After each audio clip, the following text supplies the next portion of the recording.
Kita juga bisa minta tolong Mbah Karsim untuk memanggil arwah Dias. Ibu, aku takut, Bu. Di sini gelap. Aku mau pulang, Bu. Menjelang maghrib, Intan, anaknya yang sedang main sepeda di depan rumah, tiba-tiba menghilang. Ketiwasan, Pak D. Hartati hilang.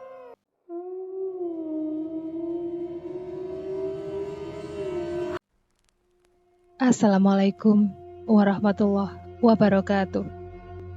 Selamat datang di channel Spot Horror.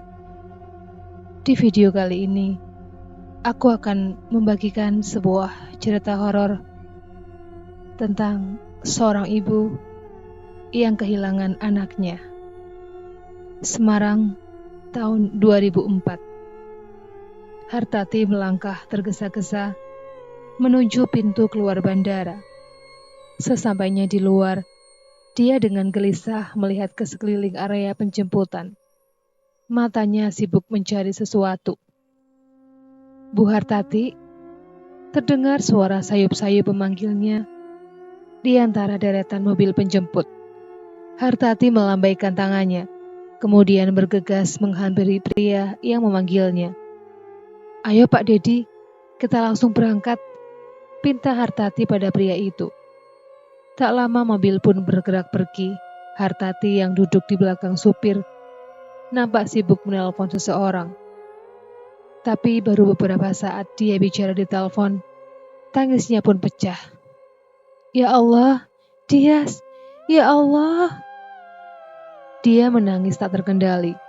Pak Dedi, sang supir mobil sewaan, nampak memperhatikannya dari kaca spion. Maaf Bu, bukan maksud lancang, tapi Ibu kenapa nangis? Tanya Pak Dedi. Hartati tidak langsung menjawab. Malah tangisnya semakin keras, histeris dan pilu. Pak Dedi cuma bisa diam. Tapi dia merasakan kepedihan yang amat dalam dari ratapan tangis Hartati. Kemudian tiba-tiba Hartati berucap, "Anak saya meninggal, Pak. Dias, anak saya meninggal." Ujarnya sambil sesenggukan. Innalillahi, ya Allah, yang sabar ya Bu. Saya turut prihatin. Jawab Pak Dedi sambil melirik ke arah Hartati. Tangisan Hartati malah makin menjadi-jadi, hingga akhirnya dia kelelahan dan hanya bisa diam termenung menatap keluar jendela mobil. Hartati adalah wanita yang bekerja sebagai seorang TKI di negara Timur Tengah. Baru 2 tahun dia bekerja di sana, meninggalkan suaminya, Lasmo, dan kedua anaknya, Dias dan Intan, yang masih kecil, demi penghidupan yang lebih baik. Dan baru beberapa hari yang lalu, dia mendapat kabar bahwa Dias, anak pertamanya, sakit DBD dan dirawat di rumah sakit. Secepatnya dia pulang kembali ke tanah air dengan perasaan was-was dan khawatir. Dia berharap kepulangannya dapat membuat Dias anaknya cepat sembuh. Tapi Tuhan menentukan lain.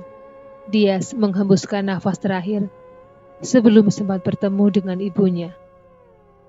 Kini Hartati hanya bisa meratapi kepergian putra kesayangannya itu. Dia pingsan berkali-kali selama proses pemakaman anaknya berlangsung. Dia merasa sangat bersalah karena tak berada di samping anaknya ketika dia dibutuhkan. Sabar ya Bu, ikhlaskan Dias pergi. Ini semua sudah kehendak dari Allah. Lebih baik kita doakan supaya Dias tenang di sana. Ucap Lasmo sambil membelai rambut istrinya. Ini semua salahku, Pak. Dias, maafkan ibu, Nak. Jawab Hartati sesenggukan. Lasmo hanya terdiam sambil memandangi istrinya. Hatinya juga ikut hancur. Tapi dia tak ingin menunjukkannya. Karena sebagai pemimpin keluarga, dia harus terlihat kuat. Beberapa hari Hartati terus meratap. Lasmo tak mencegahnya. Dia memang sengaja membiarkan istrinya meluapkan seluruh kesedihannya. Dia yakin, seiring berjalannya waktu, istrinya akan bisa merelakan kematian Dias. Tapi ternyata Lasmo salah. Makin hari sikap dan perilaku Hartati makin aneh. Dia sering bertingkah seolah-olah Dias masih hidup. "Pak, dia sudah bangun belum? Ini aku buat sarapan nasi goreng kesukaannya," ucap Hartati pada suatu pagi. "Ya Allah, Bu, Dias kan sudah..." Belum selesai Lasmo menjawab, istrinya berteriak memanggil sambil masuk ke dalam kamar Dias. "Dias, bangun nak, sarapan dulu. Ibu masak nasi goreng kesukaan kamu," ujar Hartati di dalam kamar. Lasmo bergegas menyusul. Lalu tak lama kemudian, terdengar tangisan Hartati dari dalam kamar. "Pak, aku kangen Dias, Pak. Aku kangen," ucap Hartati di antara tangisannya. Lasmo menarik nafas dalam-dalam sambil berusaha menenangkan istrinya.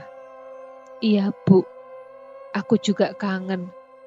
Tapi kalau kamu begini terus, Dias juga akan ikut sedih di sana," ujar Lasmo pelan sambil membelai-belai rambut istrinya.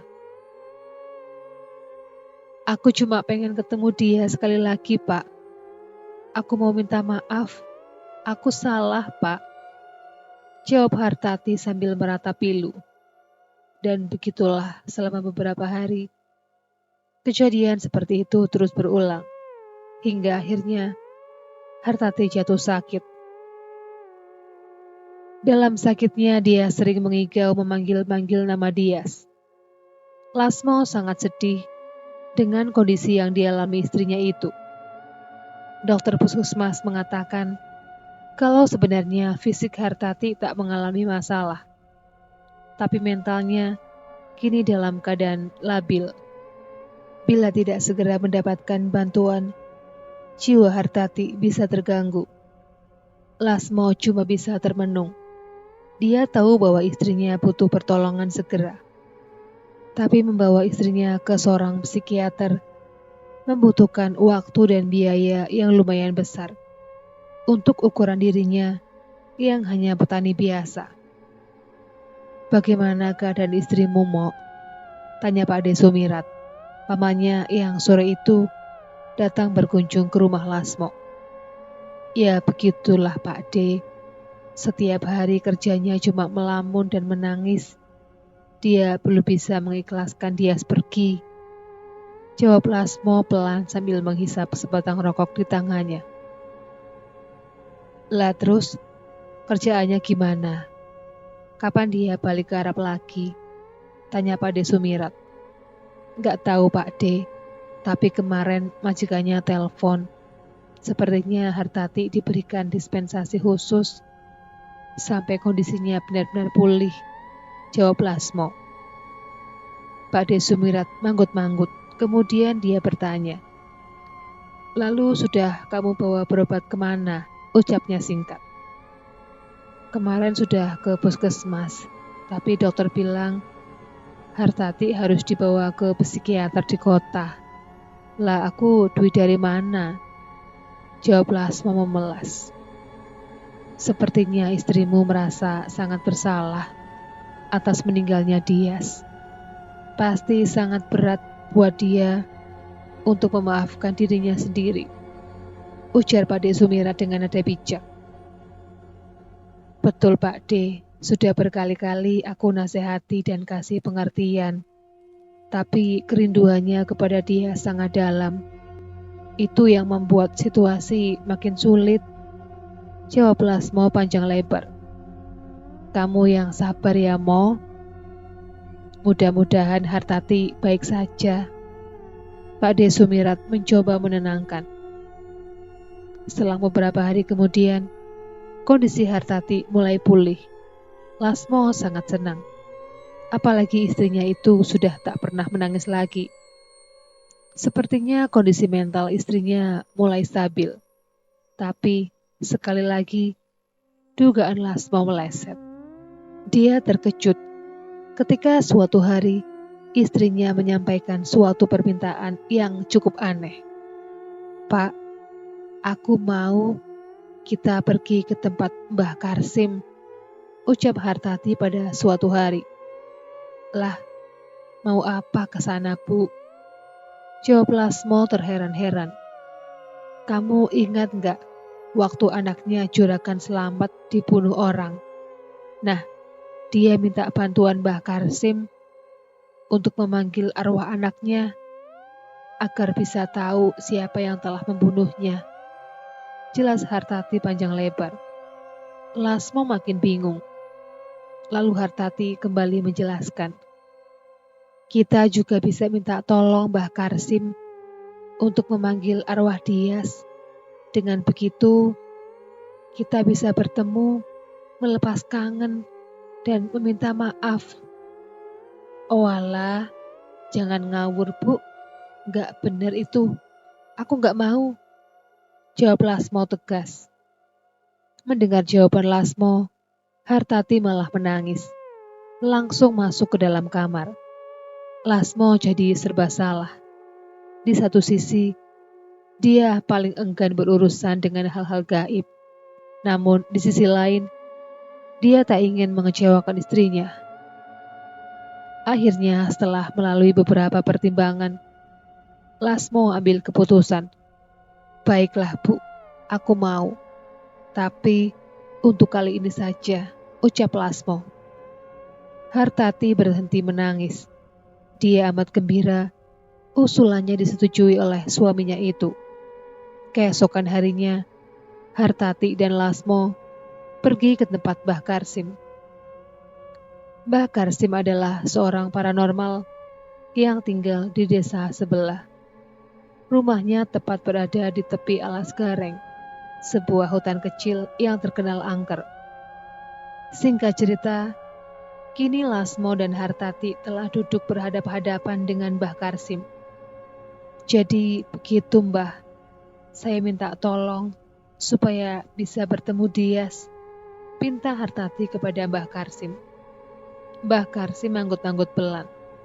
"Iya, aku ngerti. Tapi pemanggilan arwah itu bukan hal sembarangan. Ini bukan buat main-main," jawab kakek tua itu. Hartati dan Lasmo saling pandang. Lalu Hartati kembali bicara. "Kami paham, Mbah. Tapi bagi kami, ini sangat penting. Kami cuma mau ketemu sekali saja. Sebentar saja, Mbah," ucapnya memohon. Lama Mbah Karsim diam tak menjawab. Dia seperti sedang menimbang-nimbang. Tapi akhirnya dia berucap, "Baiklah, aku bantu kalian. Tapi ada beberapa syarat yang harus kalian sediakan dan penuhi," ucapnya pelan. Hartati gembira mendengar ucapan Mbah Karsim. Kemudian menjabat tangan kakek itu sambil mengucapkan, "Matur nuwun, Mbah. Terima kasih. Nanti pasti kami siapkan semua syarat-syaratnya," jawab Hartati dengan nada senang. Dan akhirnya, beberapa hari kemudian, menjelang tengah malam, Hartati dan Lasmo kembali ke rumah Mbah Karsim dengan membawa beberapa benda sebagai syarat ritual. Mereka kemudian diajak Mbah Karsim ke Alas Gareng yang berada persis di belakang rumah kakek tua itu. Menurut penuturan Mbah Karsim, Alas Gareng merupakan salah satu pintu gerbang menuju alam gaib. Kini mereka telah duduk beralaskan tikar pandan di depan dua buah pohon randu besar yang berdiri sejajar bagaikan sebuah pintu gerbang. Mbah Karsim duduk bersila di hadapan sesaji, bakaran dupa dan kemenyan, serta beberapa barang kesayangan milik Dias semasa anak itu hidup. Di belakangnya nampak Lasmo dan Hartati duduk bersila dengan hikmat sambil terus memperhatikan semua yang dilakukan oleh Mbah Karsim. Sebelum mulai, kakak itu memberitahukan beberapa hal kepada Lasmo dan Hartati. Nanti kalau dia sudah muncul, jangan sekali-kali kalian bersentuhan dengannya, ucap Mbah Karsim. Memangnya kenapa, Mbah? Tanya Lasmo penasaran. Mbah Karsim kemudian menjelaskan lagi. Kalian dan Dias kini sudah berbeda alam. Jiwanya bukan bagian dari dunia ini lagi. Tubuh kalian akan sakit bila bersentuhan dengannya. Lasmo dan Hartati cuma bisa manggut-manggut mendengar penjelasan dari Mbah Karsim barusan. Kemudian ritual pemanggilan arwah pun dimulai. Mbah Karsim menambahkan taburan kemenyan ke atas tungku. Baunya yang menyengat langsung tercium menusuk hidung. Kemudian dia pun mulai memanggil. Aku memanggil jiwanya Dias, anaknya Lasmo dan Hartati. Perlihatkan wujudmu, datang ke sini. Mbah Karsim terus memanggil berulang-ulang kali, sambil terus menaburkan kemenyan pada tungkunya. Lasmo dan Hartati terus menyimak tanpa berani mengeluarkan suara. Lalu, beberapa saat kemudian, angin dingin berhembus dari arah pohon randu, menerpa ketiga orang itu. Suasana terasa lain, makin mencekam. Lalu, tiba-tiba, bola kesayangan Dias yang sengaja dibawa bergerak dengan sendirinya. Lasmo dan Hartati kaget, tak percaya dengan apa yang dilihatnya. Bola itu perlahan menggelinding, lalu berhenti di bawah salah satu pohon randu yang berjajar. Lasmo dan Hartati terus menyaksikan tanpa berkedip. Dada mereka berdegup kencang, mulut mereka bagai terkunci. Dias, tunjukkan dirimu, nak. Bapak dan ibumu ingin bertemu denganmu, ucap Mbah Karsim, lalu meniupkan asap dupa ke arah pohon randu. Lalu muncul sesuatu yang membuat bulu kuduk merinding. Di sana, di balik kepulan asap dupa, nampak sesosok bayangan anak kecil, samar-samar, sedang berjongkok memegang bola. Dias, panggil Hartati kepada sosok bayangan anak kecil itu. Dirinya ingin maju menghampiri, tapi langsung dicegah oleh Lasmo sambil menggelengkan kepala tanda melarang. Lama bayangan itu tak bergerak, namun kemudian perlahan berdiri, lalu maju selangkah, menembus pekatnya asap dupa. Ibu, ibu, bayangan itu memanggil-manggil pelan. Muncul sosok Dias dengan wajah yang pucat, bertelanjang kaki, memakai baju yang terakhir kali dipakainya ketika dia meninggal. Dias, ya Allah, ini ibu, nak. Hartati berteriak memanggil sambil menyorongkan kedua tangannya, seakan-akan ingin memeluk anaknya itu. Ibu, aku takut, Bu. Di sini gelap. Aku mau pulang, Bu. Jawab Dias dengan nada memelas. Hartati menangis tak tertahankan. Suaminya, Lasmo, nampak ragu-ragu, tapi akhirnya mulai bicara. Dias, ini Bapak, nak. Maafkan Bapak dan Ibu yang tak bisa menjagamu dengan baik. Sekarang, kamu yang tenang ya, di alam sana, ucap Lasmo. Bapak, Ibu, Dias takut. Dias mau pulang, ucap Dias lagi. Kemudian tiba-tiba, angin kencang menerpa membuyarkan kabut asap dupa. Bersamaan dengan itu, sosok Dias pun tiba-tiba ikut menghilang.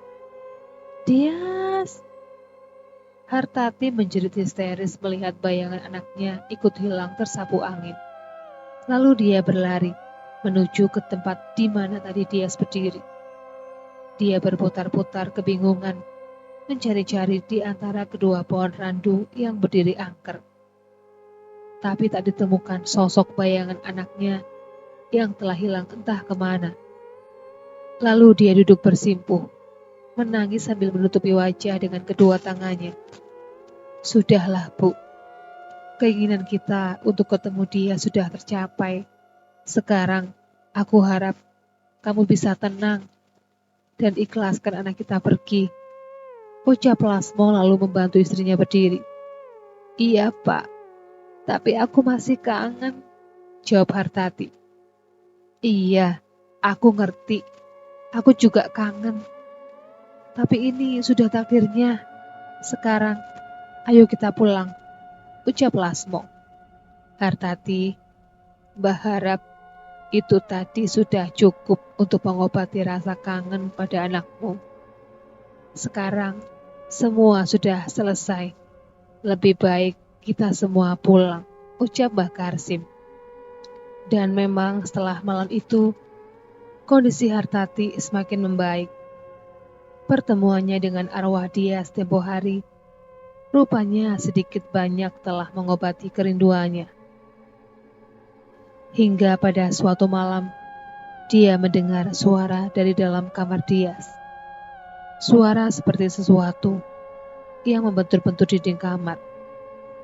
Sayup-sayup terdengar di telinganya yang sedang mencuci piring di dapur.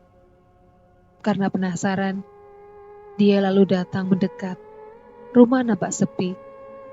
Lasmo suaminya sedang menghadiri kenduri di rumah tetangga. Dan Intan anaknya sudah tidur sejak sore. Makin dekat, suara itu makin jelas terdengar dari dalam kamar Dias. Ini tikusnya pasti besar. Suaranya lumayan keras. Hatinya menduga-duga ketika dia telah sampai di depan pintu kamar. Perlahan, dia membuka pintu. Tapi kemudian dia terkejut. Ada sesuatu menyentuh kakinya. Bola kesayangan Dias nampak menggelinding dan berhenti tepat di kakinya. Kok bisa? Bola ini kan ada di dalam lemari. Batinnya berucap heran. Sejenak dia terdiam. Tapi kemudian bola itu diambilnya untuk dikembalikan ke tempatnya semula. Ketika dia hendak membuka pintu lemari, dia menjerit kaget. Ada sosok anak kecil meringkuk di pojok kamar di samping lemari itu. Sontak dia mundur, kemudian bergegas keluar dari dalam kamar dengan nafas tak beraturan. Gak mungkin, dia sudah gak ada. Aku pasti cuma salah lihat. Dia berucap lirih sambil mencoba mengatur nafas. Lalu dia teringat bola yang lepas dari genggamannya tadi. Akhirnya dengan ragu-ragu, dia kembali masuk ke dalam kamar. Diliriknya pojok samping lemari tadi. Kosong. Wajahnya nampak sedikit lega. Dugaannya benar. Dia tadi cuma salah lihat. Lalu dia sibuk mencari bola tadi hingga ke kolong ranjang. Tapi aneh, bola itu seperti hilang. Akhirnya dengan ragu-ragu, dia mencari ke satu tempat yang belum dicobanya. Ah, masa iya sih? Batinnya bimbang. Ketika lemari dibuka, Hartati terperanjat. Bola itu ada di dalam lemari, tepat di mana seharusnya benda itu berada. Tadi kan, dia termenung sambil memandangi bola itu. Ah, mungkin aku cuma kecapean, jadi ngawur begini. Batinnya sambil menutup kembali pintu lemari. Malam berikutnya, terdengar Intan anaknya tiba-tiba menangis. Hartati dan Lasmo yang sedang duduk di teras kemudian bergegas menghampiri. Kenapa, Duk? Kok kamu nangis begitu? Tanya Lasmo kepada Intan. Itu, Pak. Buku gambar Intan dicoret-coret. Jawabnya sambil menunjukkan buku gambarnya yang nampak habis dicoret-coret tak karuan. Loh, kok bisa? Kan kamu sendiri yang sedang mewarnai gambar. Memang kalau bukan kamu, terus sama siapa? Tanya Hartati pelan. Sama Mas Dias.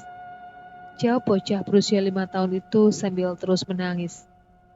Lasmo dan Hartati terperanjat kaget, kemudian saling memandang. Sejenak mereka terdiam, tak tahu harus berbuat apa. Kemudian Lasmo mencoba menenangkan suasana. Ya sudah, nanti Bapak belikan yang baru. Kamu jangan nangis lagi ya, ucapnya sambil tersenyum. Tapi Hartati masih tertegun memandangi buku gambar yang penuh dengan coretan itu. Pikirannya berkecamuk. Dia sebenarnya mulai tak nyaman. Ingin sekali dia menceritakan kejadian tentang bola di kamar kemarin malam. Tapi dia takut malah memperkeruh suasana. Tapi itu semua tak hanya berhenti sampai di situ. Keesokan paginya, Hartati yang sedang memasak mendengar seseorang masuk ke dalam kamar mandi. Dia yang berdiri membelakangi, mengira kalau itu adalah Lasmo, suaminya. Lalu kemudian terdengar suara seperti orang sedang mandi sambil bersenandung kecil. Hartati kaget. Suara dan lagu senandung itu persis seperti suara yang biasa dia dengar ketika dia sedang mandi. Astagfirullah. Hartati berhenti sejenak. Lalu dia fokus menyimak suara itu. Perasaannya campur aduk. Di hatinya timbul rasa takut. Namun di sisi lain, dia merasa senandung itu mengobati kerinduannya. Akhirnya dia mendekatkan ke pintu kamar mandi. Perlahan-lahan mencoba didorongnya pintu itu. Ternyata tak terkunci. Dan ketika pintu terbuka lebar, suara guyuran air sontak berhenti. Menyisakan gayung yang masih nampak terombang-ambing di atas air yang beriak keras. Dia terkejut dan bingung dengan apa yang baru saja dia alami. Dan dia sangat yakin dengan apa yang didengarnya tadi. Tapi dia tak mampu mencari penjelasan atas semua kejadian ini. Akhirnya dia lebih memilih diam. Hingga malam harinya, ketika dia sedang tertidur, sayup-sayup didengarnya suara memanggil. "Ibu, aku mau pulang, Bu." Hartati terbangun mendengar suara yang sangat dikenalnya itu. Di sampingnya, suaminya masih pulas tertidur. Anaknya Intan juga dilihat masih terlelap. Namun suara itu kembali terdengar. "Ibu, aku mau pulang, Bu." Perlahan, Hartati bangun meninggalkan anak dan suaminya di tempat tidur. Dia berjalan menuju sumber suara yang ternyata asalnya dari luar rumah. Sesaat dia ragu, lalu perlahan-lahan membuka pintu.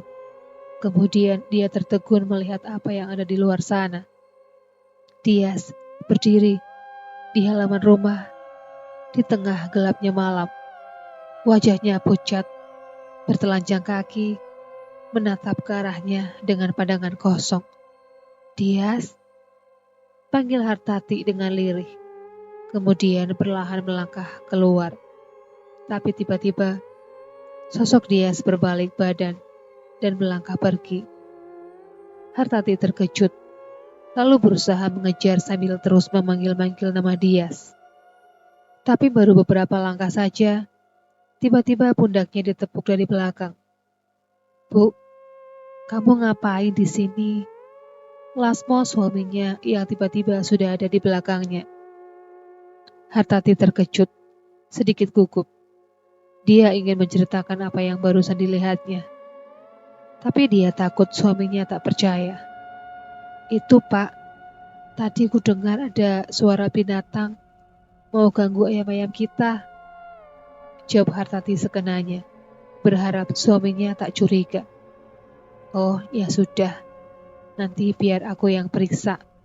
Sudah, kamu masuk saja, di luar dingin," balas suaminya. Hartati beranjak masuk sambil melongok ke arah sosok Dias menghilang tadi.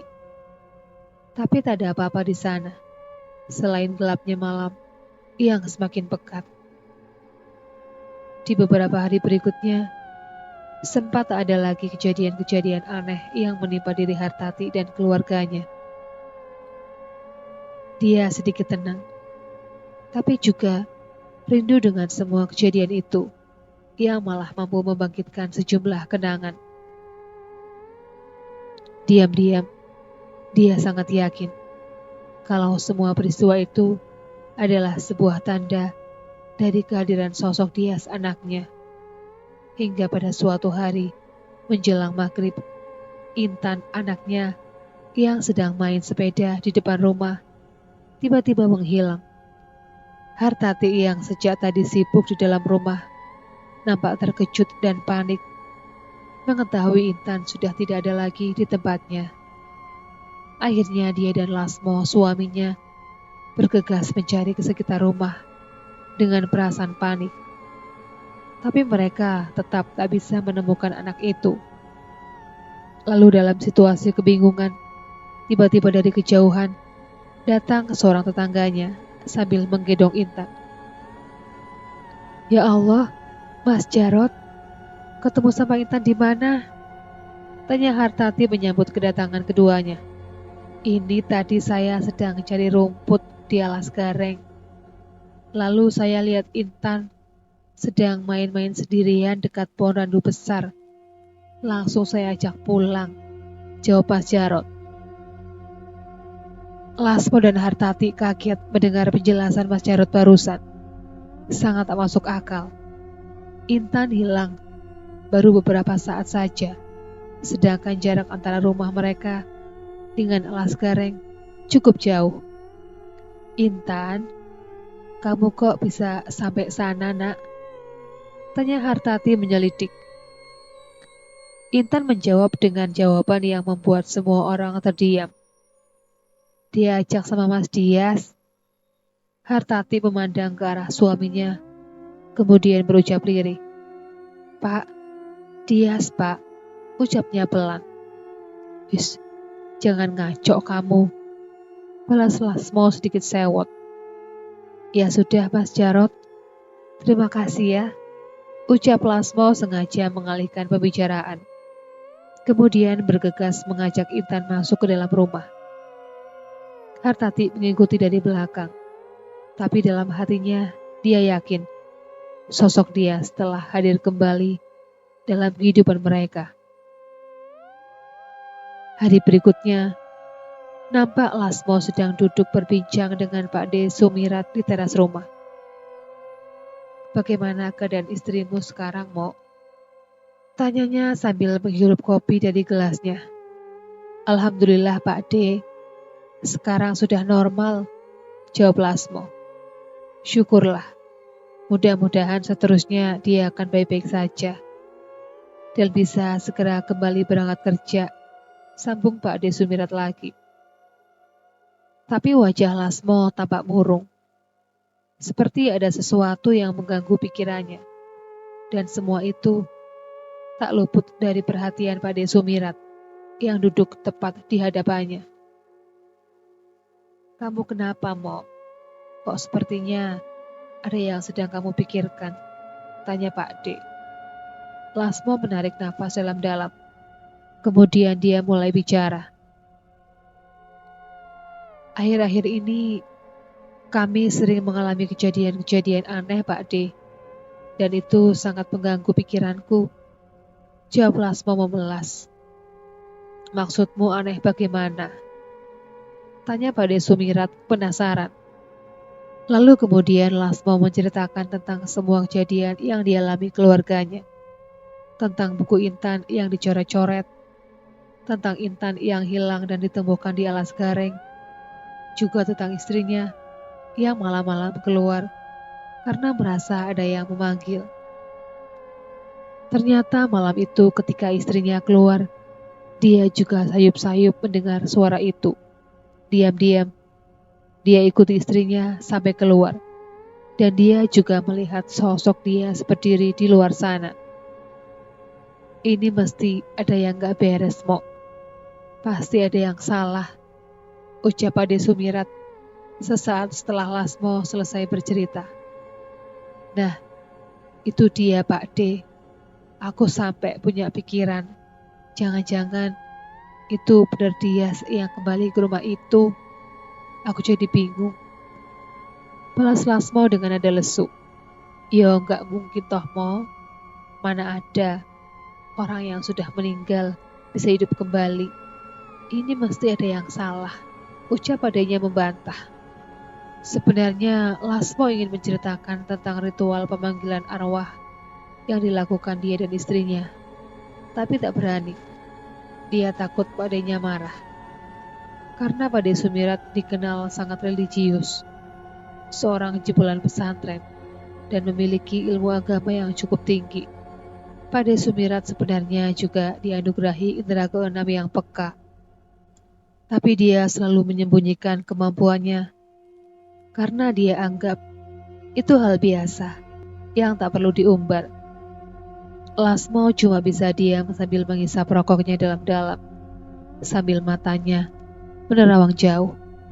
Ya sudah, kamu sabar dulu. Jangan punya pikiran yang macem-macem. Kalau begitu, aku pamit dulu ya. Salam buat istrimu. Sang Pakde mencoba menenangkan, kemudian pamit pulang. Namun di tengah malam, ketika Lasmo terbangun, dia tak menemukan istrinya berada di sampingnya. Nampak hanya ada Intan yang sedang tidur pulas. Bu, kamu di mana, Bu? Lasmo memanggil istrinya dengan suara lirih, namun tak ada jawaban. Perasaannya mulai tak enak. Kemudian dia keluar rumah, mencari istrinya di sekitar situ. Tapi yang ada hanya gelapnya malam dan hawa dingin yang menusuk. Ya Allah, kemana dia? Jangan-jangan dia berucap lirih dengan nada penuh kekhawatiran. Kemudian dia berusaha mencari ke seluruh penjuru kampung, namun sia-sia. Dalam kebingungan, akhirnya dia bergegas ke rumah Pakde Sumirat yang letaknya tak jauh dari rumahnya untuk minta bantuan. Assalamualaikum Pakde, ini aku Lasmo. Teriak Lasmo sambil mengetuk pintu dengan rasa panik. Waalaikumsalam. Terdengar suara Pakde Sumirat dari dalam. Loh, Mo, ada apa malam-malam begini? Tanya sang Pakde yang kini berdiri di depan pintu. Ketiwasan Pakde, Hartati hilang. Dia nggak ada di rumah. Jawab Lasmo panik. Oh alah, ya sudah. Ayo cepet kita cari. Biar Intan, nanti budimu yang jaga. Balas Pakde Sumirat. Lasmo nampak ragu. Pakde Sumirat heran melihat tingkah Lasmo. Loh, kenapa diam saja? Ayo, ajak Pakde Sumirat. Anu Pakde, sebenarnya ada yang mau saya ceritakan terlebih dahulu. Jawab Lasmo sungkan. Lalu kemudian Lasmo menceritakan tentang dirinya dan Hartati yang melakukan ritual pemanggilan arwah, dibantu Mbah Karsim di Lasgareng tempo hari. Astagfirullah, kenapa kalian melakukan hal seperti itu? Itu sangat bahaya, resikonya tinggi, ucap Pakde Sumirat geleng-geleng kepala. Lasmo cuma menunduk pasrah, tak berani menatap adanya yang marah. Pakde Sumirat kembali masuk ke rumah. Kemudian dia melakukan sholat sunnah. Kemudian diambilnya sebotol air putih. Lalu duduk bersila sambil berzikir di hadapan botol itu. Lasmo menunggu di teras dengan rasa gelisah dan panik. Namun tak lama kemudian, Pakde Sumirat nampak telah menyelesaikan zikirnya. Ayo, sekarang kamu ikut aku. Mudah-mudahan kita belum terlambat. Ajak Pakde Sumirat bergegas. Dia nampak membawa sebotol air putih tadi. Kita mau kemana Pakde? Itu botolnya buat apa? Tanya Lasmo penasaran. Ke Lasgareng. Istrimu ada di sana. Ini air putih buat bekal. Jawab Pakde Sumirat. Lasmo terkejut. Persis seperti dugaannya. Dia memang telah mencurigai tempat itu semenjak peristiwa hilangnya Intan. Singkat cerita, akhirnya mereka telah sampai di Lasgareng. Pakde Sumirat langsung mengajak Lasmo menuju pohon randu besar yang berjajar. Dan benar saja, di sana, persis di bawah salah satu pohon randu itu, nampak seorang wanita tengah duduk bersimpuh membelakangi mereka, seolah-olah sedang memangku sesuatu. Ya Allah, Hartati! Teriak Lasmo begitu melihat istrinya ada di sana. Dia bergegas menghampiri istrinya, namun cepat dicegah oleh Pade Sumirat. Jangan, tunggu dulu. Istrimu tidak sendiri. Perhatikan baik-baik, ucap Pade Sumirat yang membuat gerakan Lasmo terhenti. Dan benar saja, ketika Hartati menengok dan berbalik badan, ternyata dia sedang memangku sesosok makhluk. Sosok kecil, bertelinga lancip, dengan kepala botak licin, matanya besar, ada taring kecil di sudut bibirnya, dan hanya mengenakan sebentuk kain penutup seperti popok. Astagfirullah. Lasmo dan Pak Ade Sumirat istighfar hampir berbarengan. Bergidik ngeri melihat apa yang ada di pangkuan Hartati. Apa itu Pak Ade? Tanya Lasmo penasaran. Aku tak tahu. Sepertinya salah satu makhluk penunggu alas gareng. Hati-hati. Nampaknya makhluk itu berbahaya, ucap Pak Ade Sumirat. Lalu, sekarang bagaimana Pak Ade? Tanya Lasmo panik. Tunggu sebentar. Kita tak boleh sembarangan. Takut nanti Hartati celaka, jawab Pak Ade Sumirat. Kemudian Pak Ade Sumirat nampak fokus memejamkan mata, sambil melafalkan doa-doa. Dengan tangan tetap menggenggam botol air putih tadi. Lasmohnya diam tak berani bersuara. Setelah beberapa saat, Pak Ade Sumirat nampak manggut-manggut. Kemudian dia membuka matanya. Kamu tunggu di sini. Tunggu apa-apa dariku. Perintah Pak Ade Sumirat. Dia kemudian maju mendekat ke arah pohon di mana Hartati berada. Melihat ada yang datang, makhluk kerdil itu nampak tidak senang. Dia menyeringai memperlihatkan taringnya yang tajam mengerikan. Matanya melotot menatap ke arah Pak Ade Sumirat. Pak Ade Sumirat menghentikan langkahnya, kemudian mulai bicara. Hai makhluk jahat, lepaskan Hartati. Biarkan dia pergi dan jangan berani ganggu dia lagi. Ucapnya kemudian membuka tutup botol, sambil khusyuk melafalkan doa-doa. Makhluk itu kemudian turun dari pangkuan Hartati, kemudian berdiri persis di hadapan Pak Ade Sumirat. Hartati hanya diam, menatap kosong bagaikan terhipnotis. Tiba-tiba, makhluk itu bergerak ingin menyerang Pak Ade Sumirat. Namun ketika Pak Ade Sumirat menyipratkan air putih yang ada di dalam botol, makhluk itu meraung kesakitan. Makhluk kerdil itu nampak sangat marah. Dia menjerit melengking, mengeluarkan suara yang aneh. Lalu kemudian terjadi sesuatu yang membuat bulu kuduk merinding. Dari balik pepohonan dan semak belukar, muncul makhluk-makhluk serupa yang jumlahnya sangat banyak. Hingga dalam waktu singkat, Pak Ade Sumirat telah dikelilingi oleh puluhan makhluk kerdil. Lasmo yang menyaksikan semua itu bergidik ngeri. Pak Ade Sumirat sampai terkejut, tapi dia berusaha untuk tetap tenang, sambil tetap memegang botol air putih dalam tangannya.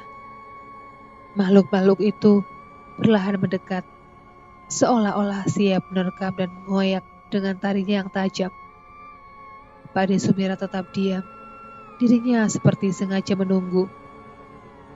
Dan ketika kumpulan makhluk itu berjarak tinggal beberapa langkah lagi darinya, tiba-tiba dia bergerak dengan cepat. Bismillah, Allahu Akbar. Pak Ade Sumirat berteriak keras sambil menyiramkan air putih dalam botol ke arah makhluk itu. Kumpulan makhluk itu menjerit kesakitan. Tubuh mereka melepuh terbakar. Kemudian perlahan mereka bergerak mundur. Pak Ade Sumirat yang masih dalam posisi siaga, tiba-tiba dia berteriak keras. Sekarang, cepat bawa Hartati pergi menjauh dari sini, ucapnya lantang. Lasmo tersentak, seakan-akan tersadar. Lalu kemudian langsung berlari ke arah Hartati yang masih duduk bersimpuh. Bergegas dia membopong Hartati dan cepat pergi menjauh dari lokasi itu. Melihat Lasmo yang telah jauh pergi, kemudian Pak Ade Sumirat berkata lantang mengancam. Jangan berani-beraninya kalian mengganggu Hartati lagi. atau kalian akan kumusnahkan. Ucapnya sambil mengacung-acungkan botol airnya. Tak lama kemudian, dia pergi menyusul Lasmo. Akhirnya mereka bertemu di sisi jalan setapak yang mengarah keluar area hutan.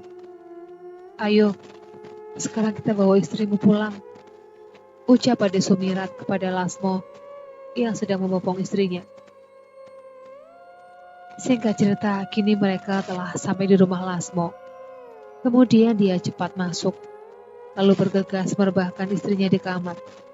Ambilkan aku air putih, minta Ade Sumirat kepada Lasmo.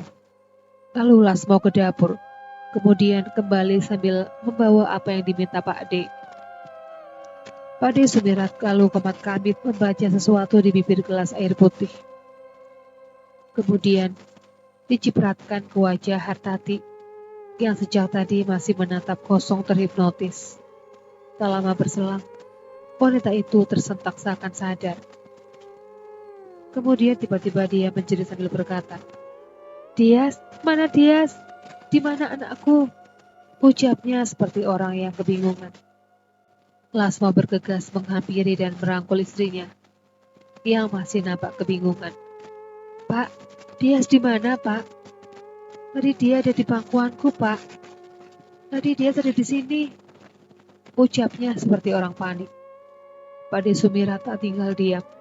Dia kemudian mengusapkan sisa air putih yang ada di gelas ke wajah Hartati, lalu memencet pundak kanan wanita itu. Sontak, Hartati meringis kesakitan, kemudian terkulai lemas, tergeletak tak berdaya. Biarkan dia istirahat. Mudah-mudahan saat terbangun nanti dia telah pulih, perintah Pak De Sumirat. Selanjutnya bagaimana Pak De? Apa Hartati sudah aman? Tanya Lasmo penasaran.